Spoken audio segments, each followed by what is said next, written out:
So what we have been doing here is we have been doing like kind of a deep dive into each of the namas of Devi, with the understanding that we are coming to this with some kind of like a basic framework of the Lalitā Sahasranāma, that we kind of know that there are 1,000 namas. When we kind of know what they are, we have some kind of a generic idea of it or not. But here, this is taking that framework and going a little bit deeper into each of the namas. So we're going to continue now. The last time we spoke about Devi's feet and how those feet should remind us of the grace that is ever flowing into our lives. And all we need to do is to open to the grace that's already there. So now next we come to Nama 47.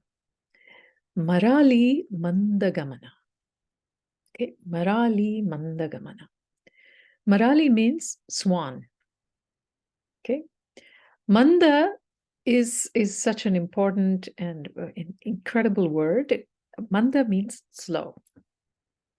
Okay, slow. Sometimes it can also mean dull, but it means slow here.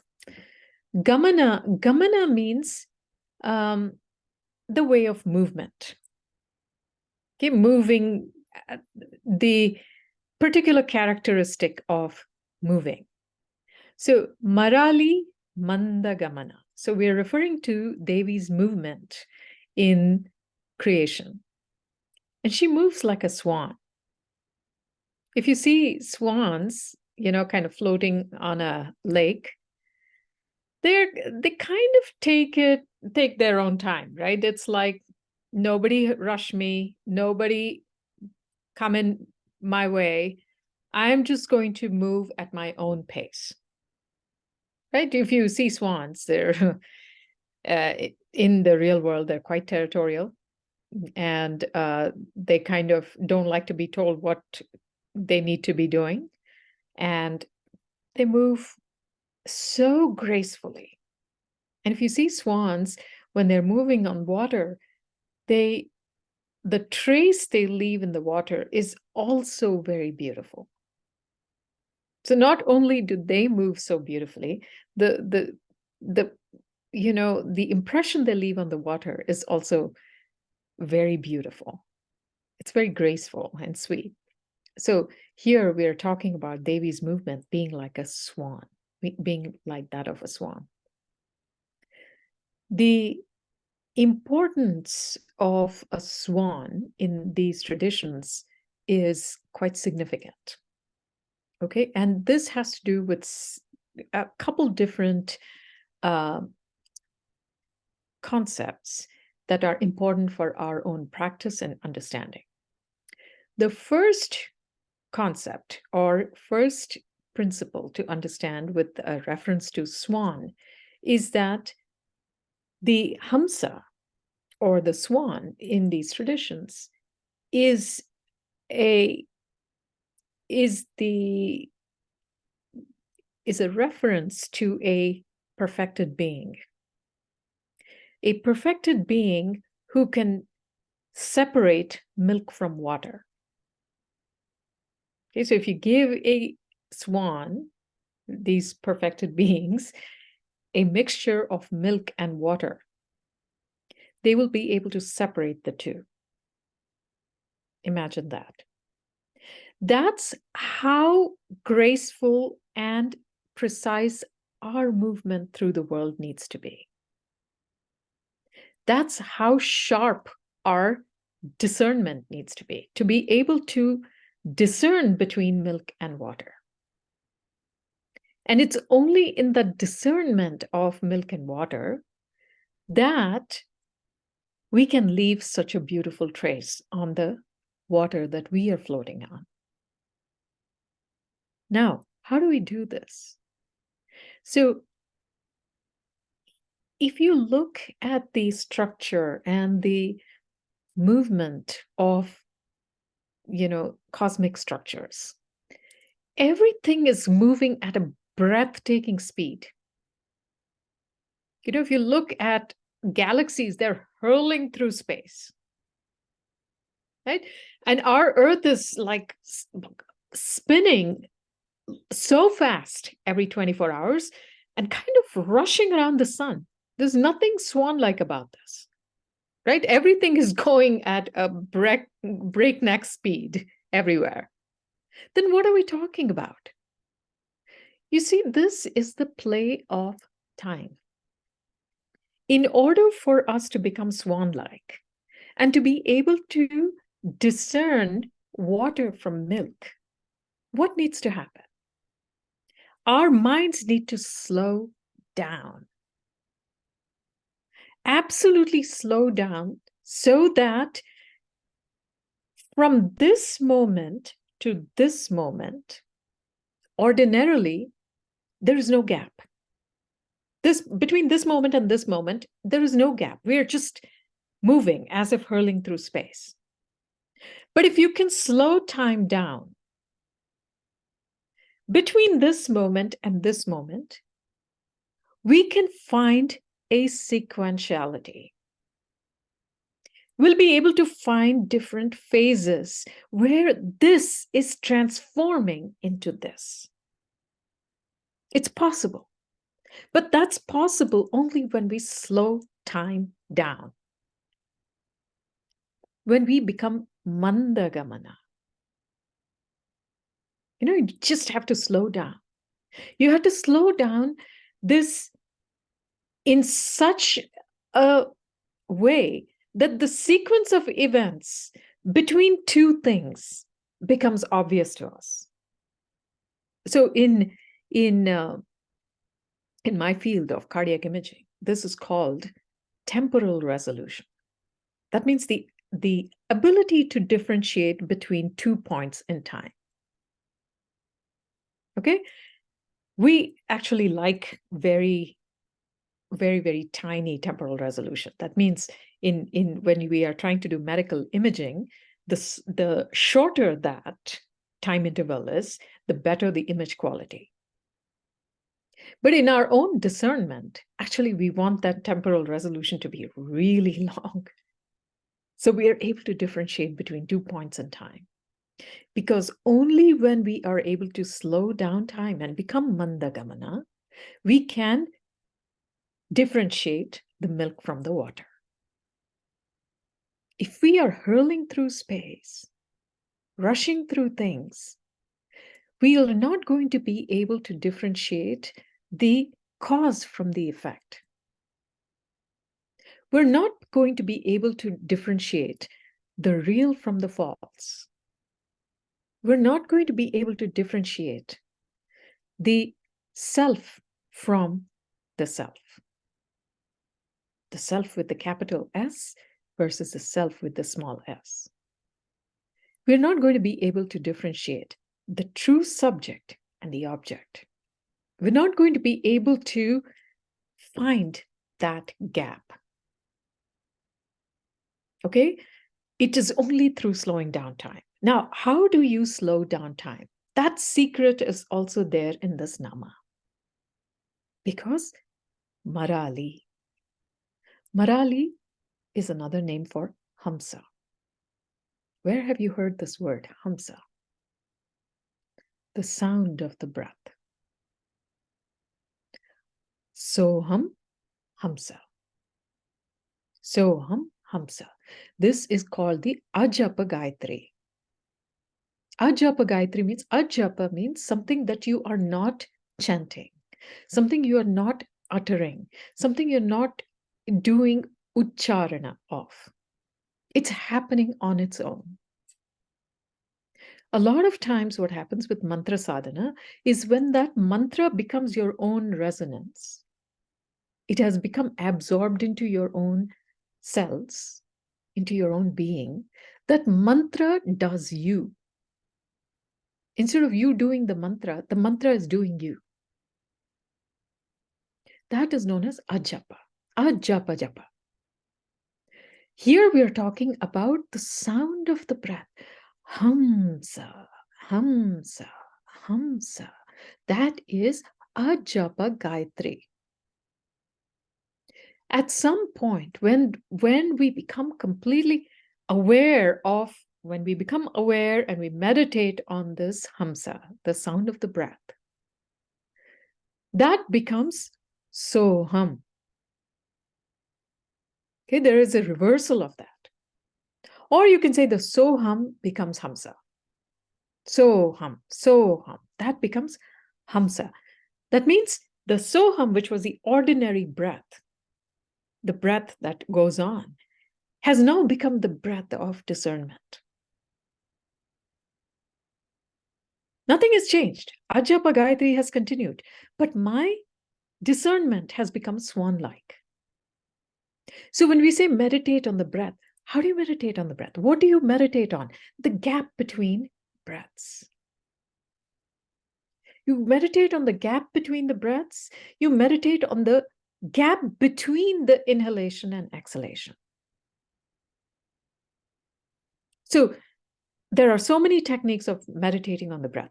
Whatever you do in that meditation, when that meditation is done properly, the right meditation on the breath, Soham, Ajapa Gayatri, becomes Hamsa. Then it becomes Marali Mandagamana. Because when it becomes Hamsa, time starts to slow down. Time starts to become this container in which we can discern the phases of transformation that are otherwise not even discerned, not seen, not experienced. And the sequentiality of going from here to here in time is known as krama. This krama is, one of the streams in Trika, for instance. In Kashmir Shaivism, which is Trika. Trika means three. So in that, krama is one of the three, you can say, tributaries or three branches or three streams of knowledge in non-dual Shaiva Tantra.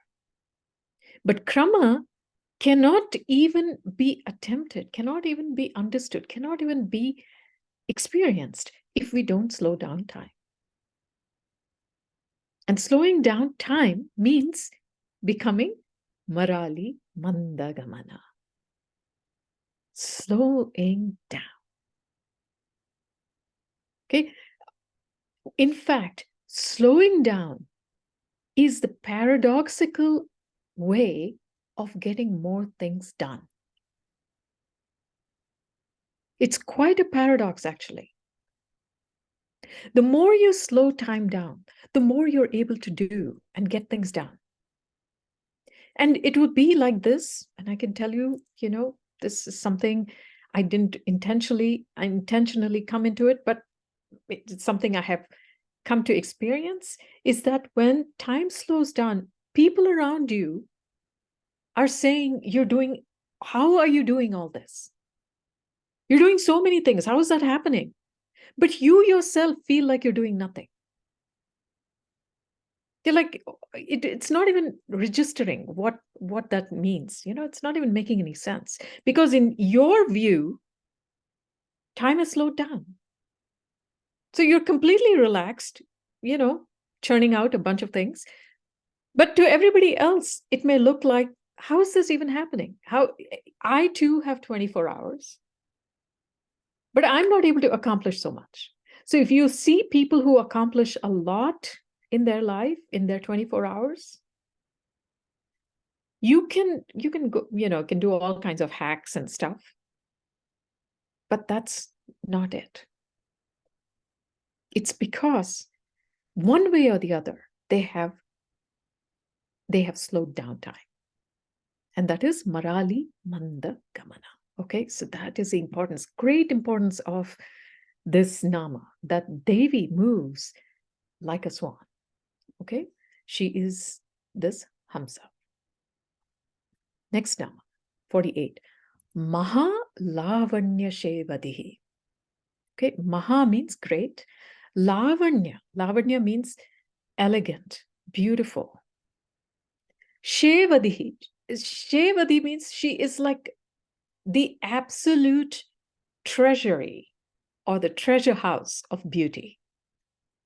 So it's this Nama needs no explanation. She is the supreme treasure house, or treasure trove of beauty. She is beauty. Okay? So there is nobody, nothing is more beautiful than Devi.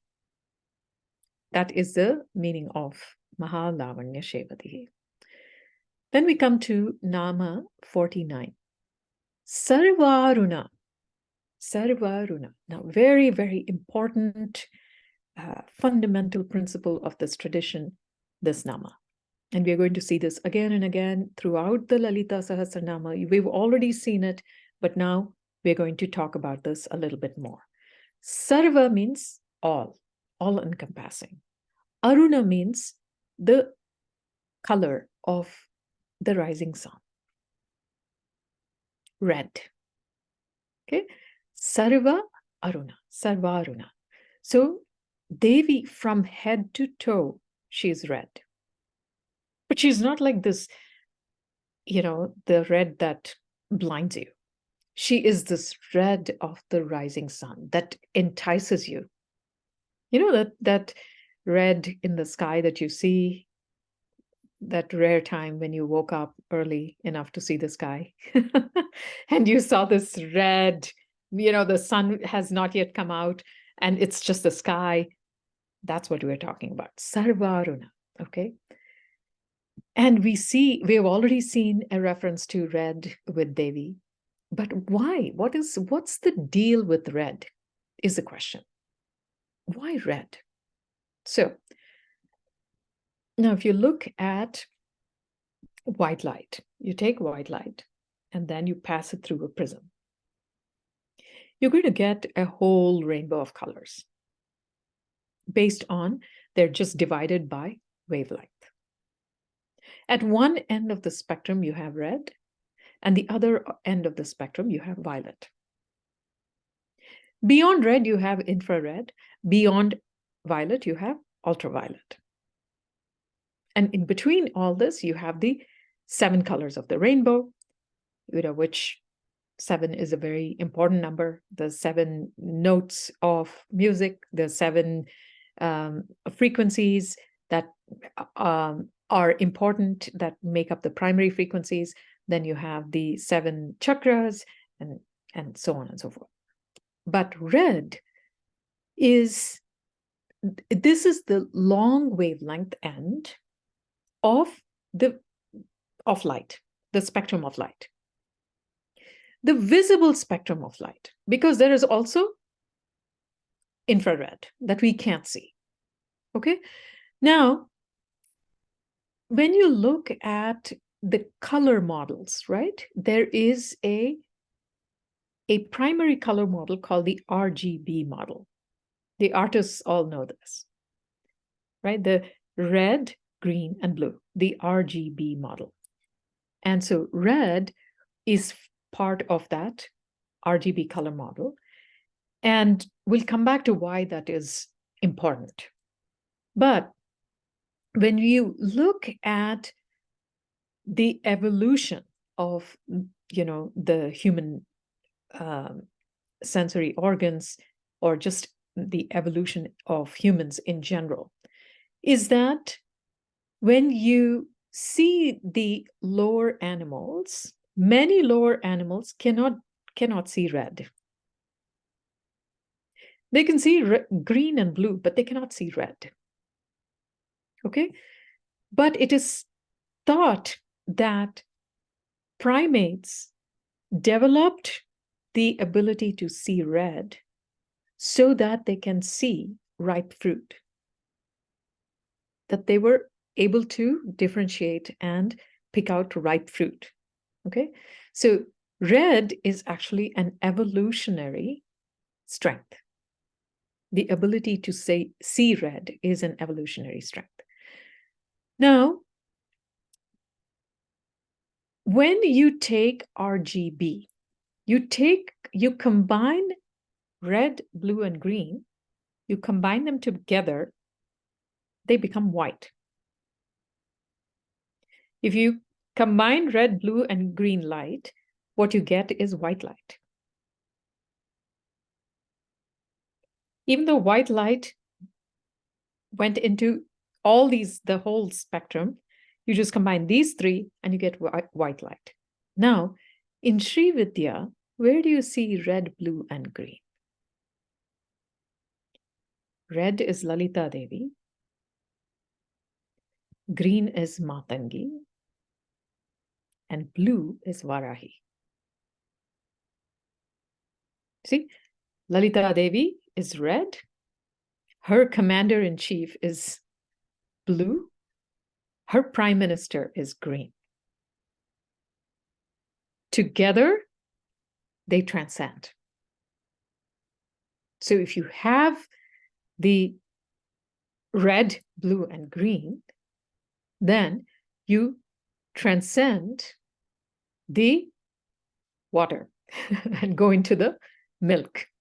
You have the ability to differentiate between the milk and the water. So another important thing about this is the whole principle of Tantra. I'm going to specifically talk about Tantra because this is a tantric path, is based on vibration, sound and vibration. So there is this whole creation, all of creation is basically varying frequencies, different vibrations. So sound comes first, form comes next. Now, every sound or every vibration will have a color. Every vibration will actually give an equivalent of sight. In other words, sight is second, sound is first. Okay, sound happens first, sight happens second.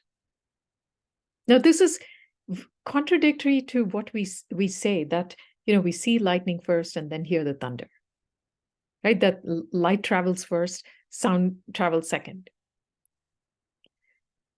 Well, sure, but the light is caused by vibration, and that vibration is already sound.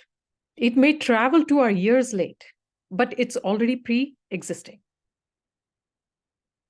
So every frequency will have a color. That's why we'll see as we go along in the Lalitā Sahasranāma, we'll say that all letters, all the Sanskrit letters have a color. Varna. Okay, Varna means color. All of them have a specific color. Now, why would a letter have a color? Because every letter it's not really a letter, it's a sound. It's a sound frequency that has a specific color. And each can be mapped in the body. Every single sound can be mapped in the body. And the sounds arise from there. That is the origination of sounds when we are talking. The vocal cords are simply transmitting what is originating in these different points. In other words, we're like a giant piano. And there are all these keys that are being pressed, creating sound, and that sound is coming out, as our thought, as our emotion, as our dreams, and what we see, what we feel, what we think, how we emote. Everything is a vibration coming from these keys. And each has a particular color. So vice versa, if there is a color, you can understand its frequency. So red has a frequency of about 20 hertz. So remember, it's the longest wavelength. So 20 hertz. And if we play that in our minds, now this is the principle, one of the principles of mantra sadhana. The resonance of a particular bija mantra will activate that particular varna. So there is a frequency of about 20 hertz. So around 20 hertz, around there is the bija mantra. There are bija mantras that differ very minutely between, say, Hreem, Hleem. They're all different frequencies. Each will have a different color. And each will have a different, wavelength, different frequency, different vibration. So around 20 to 30, you'll have both Hleem and Hreem. So what is Lalitā Devi then? When we say she's all red, she is vibration. She is vibrating at a certain frequency. And where is she vibrating? What is this happen? What is going on here? She's vibrating as the red that forms the fabric of the universe, because it's a primary color. It's there everywhere, because it's mixed with all colors, and it is showing up as this vibration.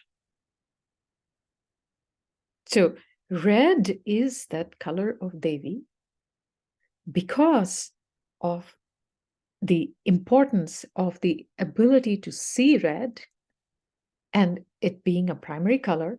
And the way I think about it is that red is a color that's hidden in plain sight.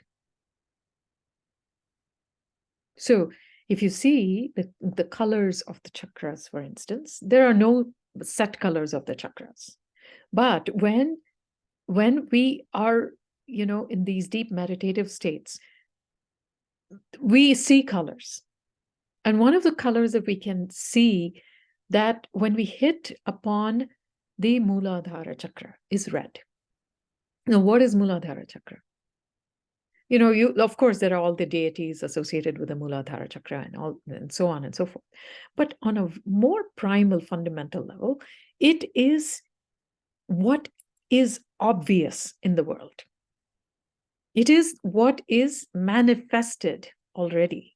What is plain to see is already there.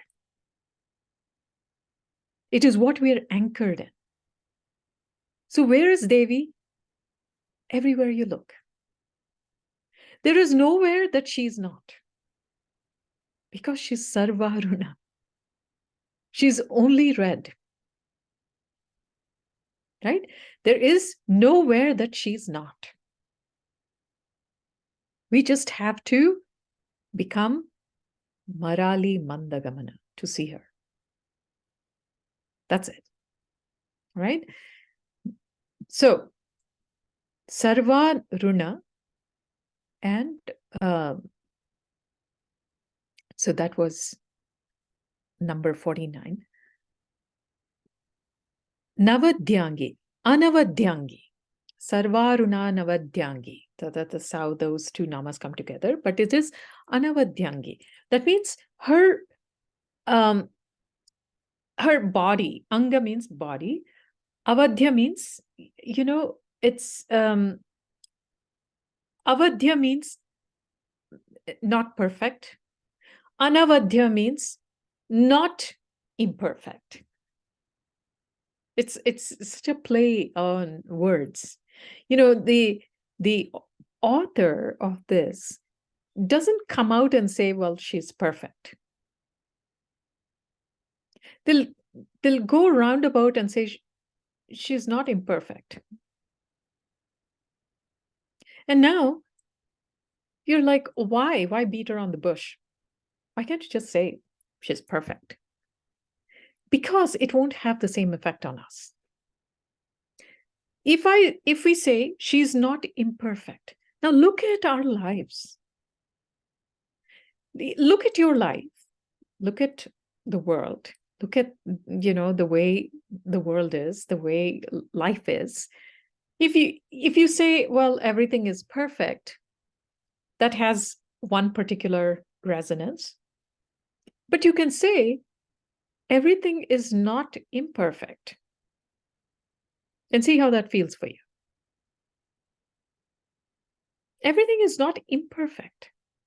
In saying everything is not imperfect, what is implied?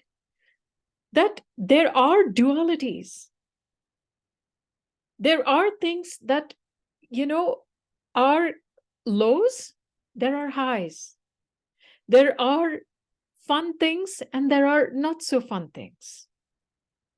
There are easy times and there are challenging times. There is good, there is bad, there is dark and there is light. Everything is there. And yet it is not imperfect. Now, when you say it is perfect, sometimes you can imply that it's only all light and it's all, good or all high. It's easy to find perfection in one side of the equation. To be able to subsume both sides of the equation and say, well, it's not imperfect. It sucks, but it's not imperfect. You see? That is the reason to use these negative words. Sarva runa navadyangi. I mean, everything is red. Everything is red. The frequency that is plain to see. She is everywhere. She is all that exists. And that's why it is not imperfect. Even in the lows, everything is red. Even in the highs, everything is red. Sarva runa. It's not even here. See, it's such a play of words, right? It's not Aruna. It's not Aruna. It's like, yeah, it's red. No. Sarva Aruna. All encompassing red.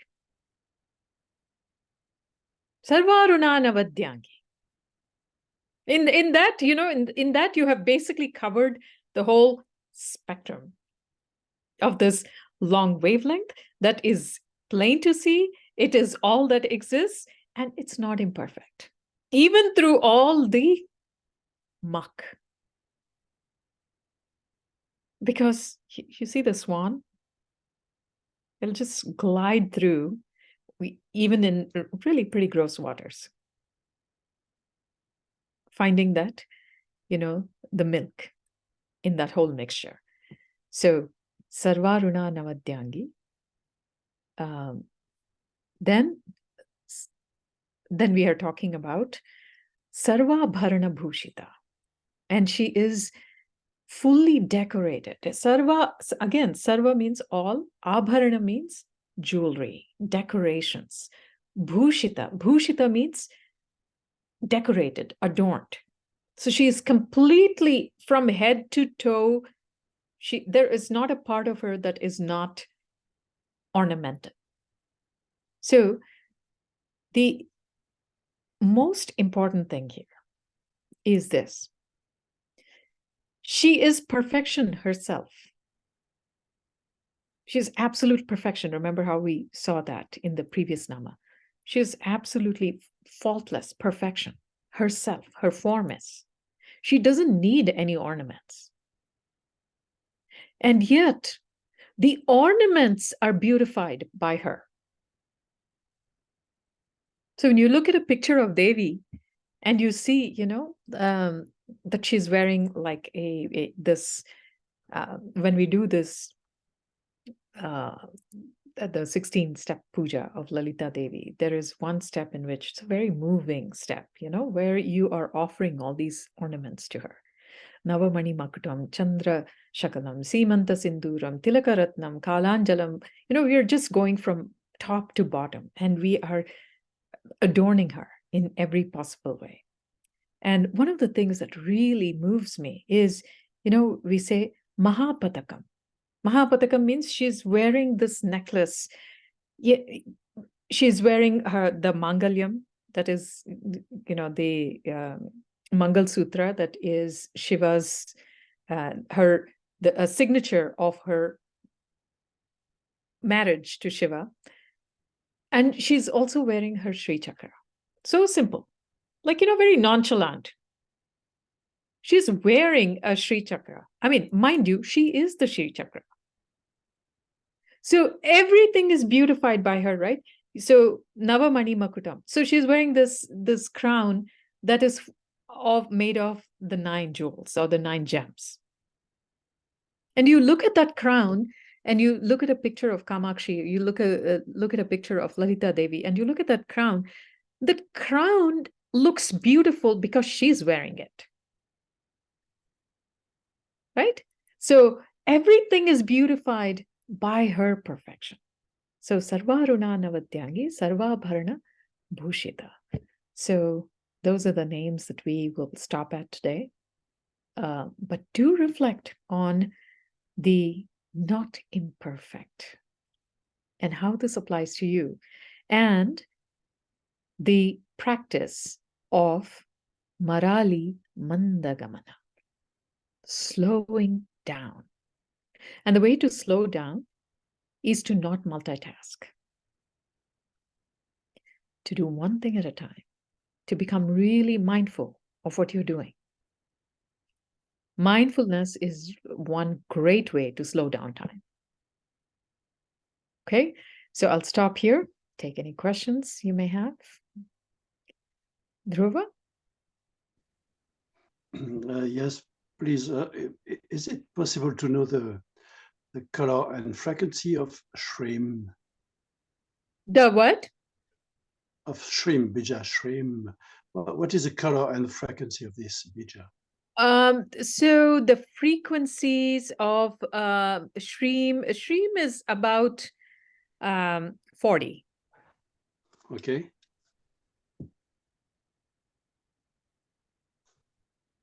What about the color? The what? What about the color of Shrim? The color? The color? Color. No, the Shrim is all colors. Okay. Okay. Oh, it's all, everything. Shrim is like, it's the one that, it's kind of like swirling, all containing all colors within it. Okay. Thank you so much. Yeah. I thought I wanted to know for tonight. Thank you so much. You're welcome.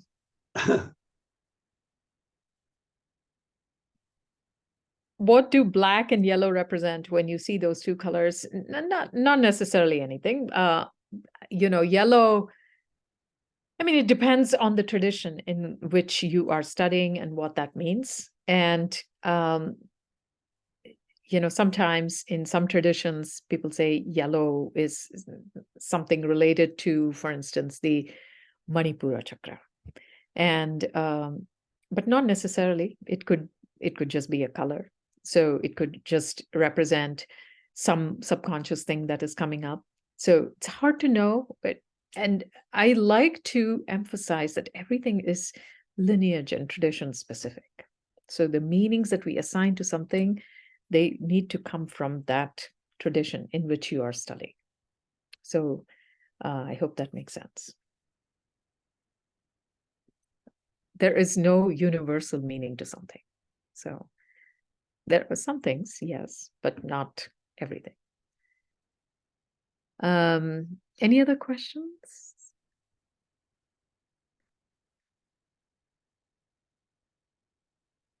Okay. So lots of reflection for you to think about all these namas. Make it a meditative experience, and enjoy the Lalitā Sahasranāma. So we will see you again in a couple of weeks, and have a wonderful holiday, everybody, and see you soon. Shri Matre Namaha.